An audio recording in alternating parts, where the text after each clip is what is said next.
गरीबी। मैं हिंदुस्तान की गरीबी की एक भयावह सच्चाई आपको बताने आया हूं, लेकिन उससे भी ज़्यादा बड़ी सच्चाई मैं आपको बताऊंगा जो इस देश की अमीरी की है। और उस अमीरी से भी ज़्यादा बड़ी सच्चाई, कड़वी सच्चाई है इस देश के गरीबों के जो नौकर हैं उनके अय्याशियों की सच्चाई। लेकिन सबसे पहले बात शुरू करते हैं गरीबी से।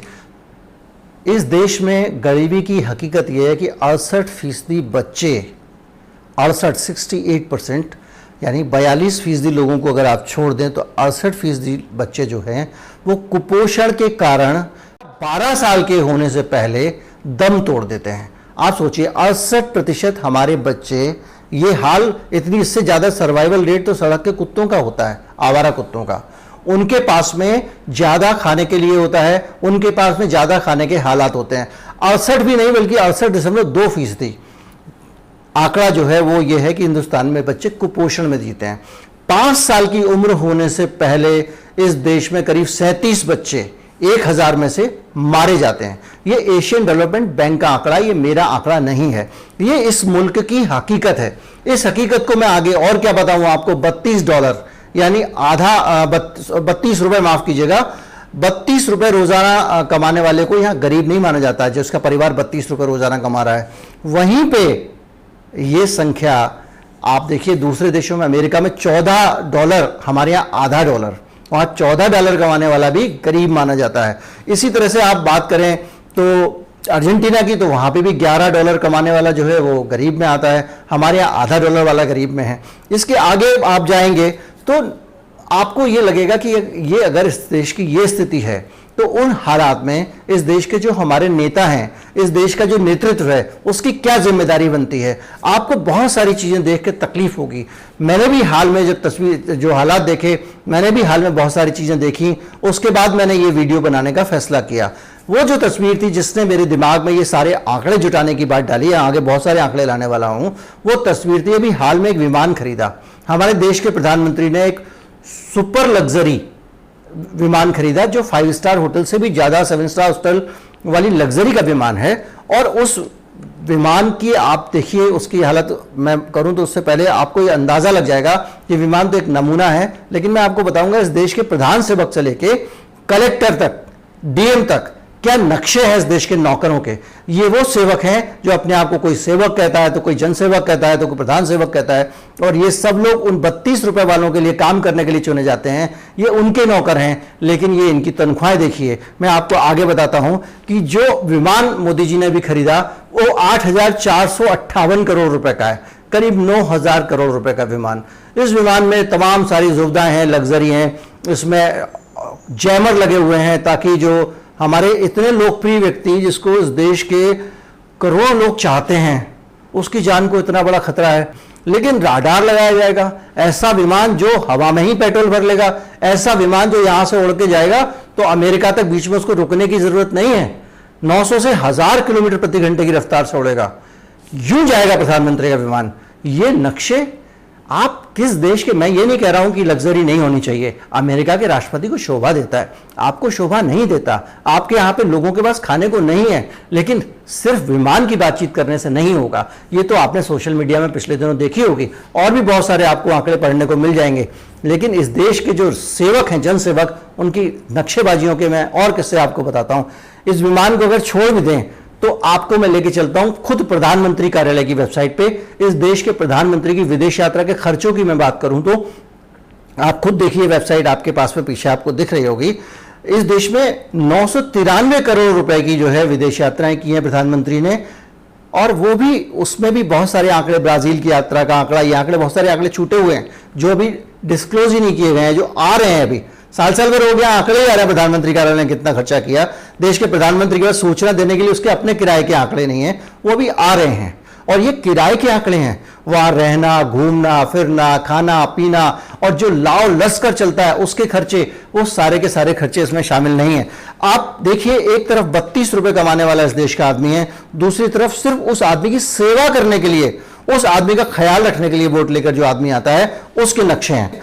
विदेश यात्राओं के बाद अगर हम कपड़े पे जाएं, हमारे देश के प्रधानमंत्री जो 32 रुपए में जो फटी लंगोटी पहन के यहां से पैदल पैदल जा रहा है, उसके देश के प्रधानमंत्री कितने का कपड़ा पहनते हैं आप सोच भी नहीं सकते हैं। दिल्ली के मुख्यमंत्री केजरीवाल ने इसका पूरा गणित समझाया था अभी हाल में कुछ समय पहले, और उन्होंने बताया कि दिल्ली स्टेट का जो विज्ञापन का बजट है उसके बराबर प्रधानमंत्री जी अपने लिए कपड़े खरीदते हैं। आज तक मैंने एक भी ऐसा फोटो नहीं देखा, आपने भी नहीं देखा होगा, जिसमें प्रधानमंत्री जी ने महंगी डिजाइनर पोशाक भी एक से दूसरी बार पहनी हो। वो एक बार कपड़ा पहनते हैं, उसके बाद कपड़ा नहीं पहनते हैं।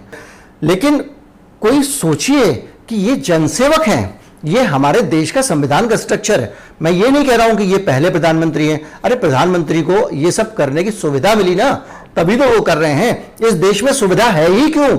इससे पहले वाले प्रधानमंत्रियों ने भी जिसने किया, जितना किया, वो भी ठीक तो नहीं था ना। हम उस देश के वासी हैं जहां लोगों के पास खाने को नहीं है। 68% बच्चे, मैंने अभी कुपोषण के आपको बताए, वो मर जाते हैं क्योंकि उनके पास खाने को नहीं होता।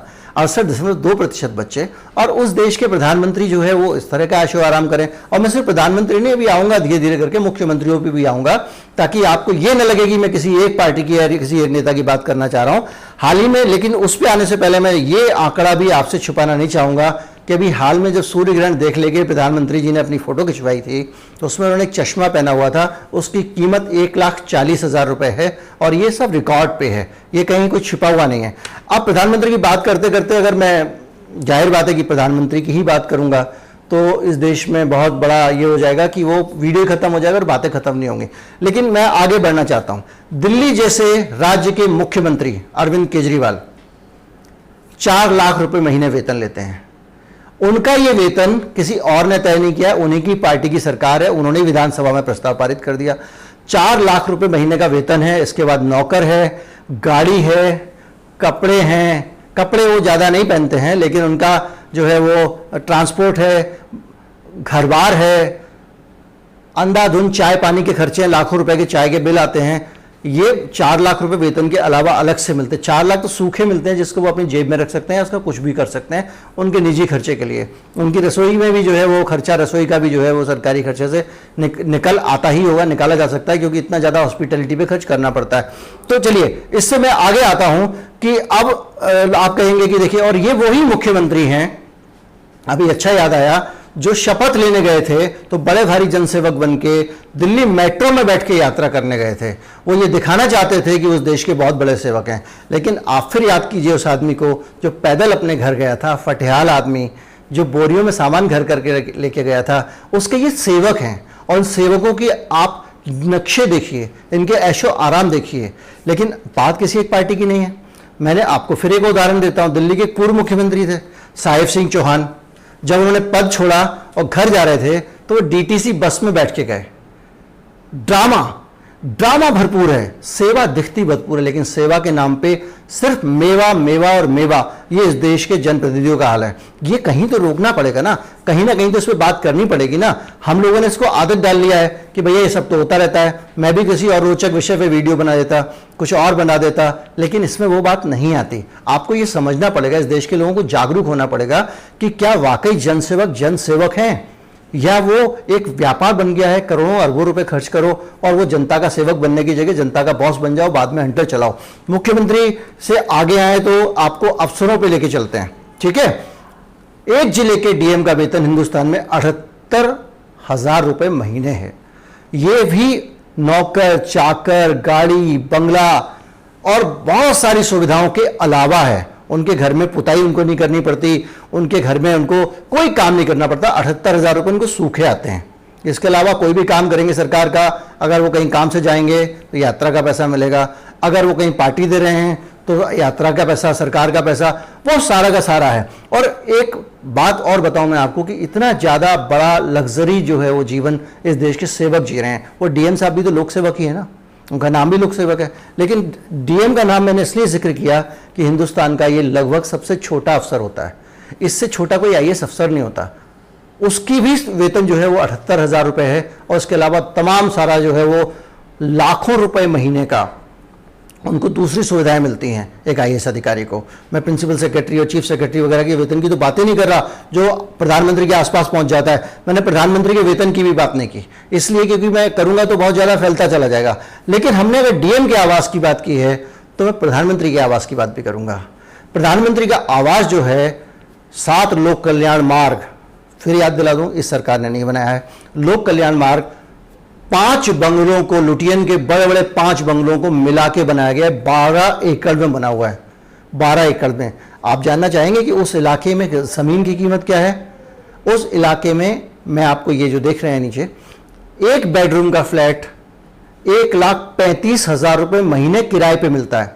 1,35,000 रुपये महीने एक बेडरूम के फ्लैट का किराया, जिसमें एक सोने का कमरा होगा, एक बैठने का कमरा होगा, एक रसोई होगी और थोड़ा बहुत बाथरूम होंगे। उसका किराया 1,35,000 किराया। और वहां पे 12 एकड़ में 5 बंगलों में इस देश के प्रधानमंत्री रहते हैं, लोक सेवक रहते हैं। अब आप सोचिए कि एक गरीब को जब आप देखेंगे रोटी के लिए, अगली बार से याद रखिएगा कि जब आप एक गरीब को आप रोटी के लिए परेशान होते देखें, एक बच्चा जब 1 रुपया आपके पास मांगने आए, कोई बूढ़ा आपके पास गुब्बारे बेचने के लिए आए, तो आपके दिमाग में ये आना चाहिए कि ये बूढ़ा इसलिए गुब्बारे बेच रहा है, ये ढाबा वाला बाबा इसलिए इसकी आंखों में आंसू हैं क्योंकि इसके हिस्से का जो पैसा है, इस देश का जो पैसा है, जो टैक्स का पैसा इसके वेलफेयर पे खर्च होना चाहिए था, वो पैसा ऐशो आराम में खर्च हो रहा है, अय्याशियों में खर्च हो रहा है। जो खर्चे मैंने आपको यहाँ सरकार के बताए हैं वो 2% भी नहीं हैं। अगर आप सारे खर्चों को मिला लें तो वो खर्चा पता नहीं कहाँ जाएगा। और उस सब का हाल ये है, ये सब जो आंकड़े जो है छिपाने के बाद हैं। इस देश में इतने आंकड़े छिपाए जाते हैं, आप इसकी कल्पना कर लीजिए कि जो है वो ये कहा जाता है प्रधानमंत्री जी वेतन नहीं लेते। ठीक है साहब, देश से वेतन नहीं लेते हैं, मान लिया। ये भी कहा जाता है कि प्रधानमंत्री जी जो है वो उन्होंने कुछ जोड़ा नहीं, पहले जो भी था वो अपना कमाई दान कर देते थे, यानी उनका जमा पूंजी भी नहीं है। प्रधानमंत्री ने जिंदगी में कभी कोई कारोबार नहीं किया। वो होल टाइमर थे आरएसएस के, कभी किसी के घर 15 दिन पड़े हुए हैं, कहीं संघ कार्यालय में पड़े हुए हैं, कभी किसी के घर 1 महीना पड़े हुए हैं, और जो मिल गया खा लिया, पार्टी वार्टी, आगे बढ़ गए। उनका यही जीवन था। उस व्यक्ति के पास में लाखों रुपए रोज के कपड़े पहनने के पैसे कहां से आ रहे हैं? अगर वो वेतन भी नहीं ले रहा है, उसका पुराना भी जमा पूंजी नहीं है। अगर ये कपड़े को स्पॉन्सर कर रहा है तो और भी गंभीर बात है, देश के प्रधानमंत्री के लिए कपड़े को स्पॉन्सर कर रहा है। लेकिन ऐसा नहीं है। बात सिर्फ इतनी है कि जनता के पैसे से ऐश करने के बाद भी आप छुपाते हो, आप बताना नहीं चाहते हो, आप अपनी इमेज बड़ी अच्छी बना के रखना चाहते हो। तो मैं यही कहूँगा, आज का वीडियो खत्म करूँगा और आपसे ये कहूँगा कि आप जो है वो जब भी किसी गरीब का चेहरा देखें, कभी कोई ढाबे वाला बाबा आप देखें कि वो अगर परेशानी के हालात में है, उसकी आंखों में आंसू हैं, तो याद कर लीजिएगा कि उसके पीछे कहीं ना कहीं कोई राजनेता की ऐशी है, किसी अफसर की ऐशो आराम है, तो इसीलिए वो उसको कुछ नहीं मिल पा रहा है। इस वीडियो को अगर आप अच्छा लगा हो तो आप इस चैनल को सब्सक्राइब कर लें, इस वीडियो को लाइक कर दें, दोस्तों तक पहुंचा दें अगर अच्छा लगे तो। फिर हम वीडियो लेकर आते रहेंगे, फिर और आंकड़े निकालेंगे और जानकारियां लाएंगे, कोशिश करते हैं आंकड़े कम हो ताकि आप पे बोझ ना हो। नमस्कार, जय हिंद।